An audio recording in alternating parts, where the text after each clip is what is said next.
Samson. Down from the corner house, just down the blocks, there's a place we can hang out. Man, it really rocks. You can chill, you can spill, you can hang out, watch the thrill. Down, down, down from the corner house, corner house, corner house. Corner house, corner house. Oh, hey, guys. Okay.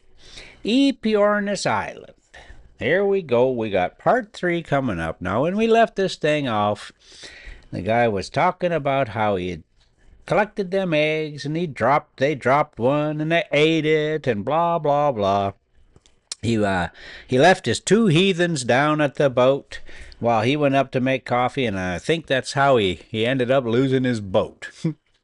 So let's just pick it up here.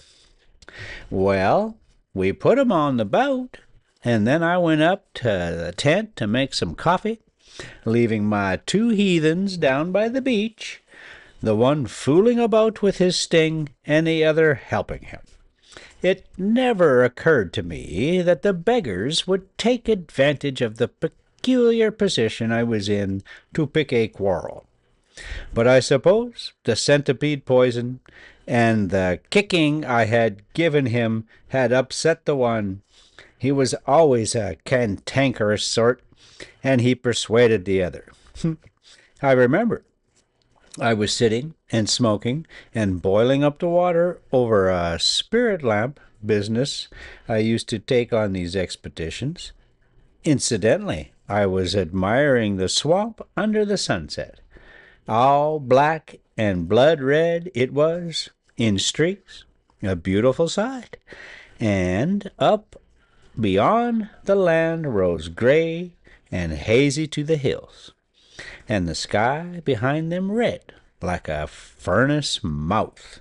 And 50 yards behind the back of me was these blessed heathen, quite regardless of the tranquil air of things, plotting to cut off with the boat and leave me all alone with 3 days' provisions and a canvas tent, and nothing to drink whatsoever beyond a little keg of water. I heard a kind of yelp behind me, and there they were, in this canoe affair. It wasn't properly a boat, and perhaps 20 yards from land, I realized what was up in a moment. My gun was in the tent, and besides, I had no bullets, only duck shot. They knew that. But I had a little revolver in my pocket, and I pulled that out as I ran down the beach. "Come back," says I, flourishing it. They jabbered something at me, and the man that broke the egg jeered. I aimed at the other because he was unwounded and had the paddle, and I missed. They laughed. However, I wasn't beat.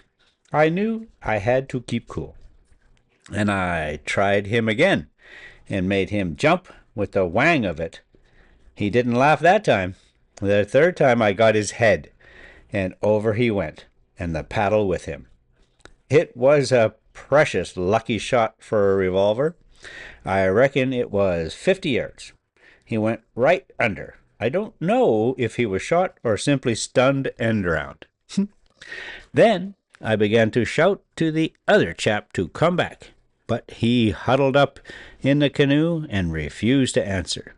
So I fired out my revolver at him and never got near him.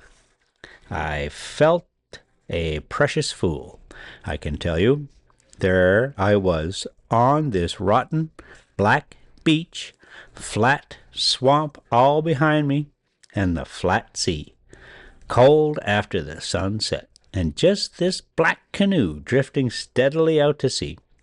I tell you, I damned Dawson's and Jamrocks and museums and all the rest of it just to rights. I bawled to this person to come back until my voice went up into a scream. Ooh, babies. I guess we're just going to leave it off right there. So he lost his boat because he was mean to his workers. Let that be a lesson to you, CEOs. Sam C. Okay, Rosie, you take us out now.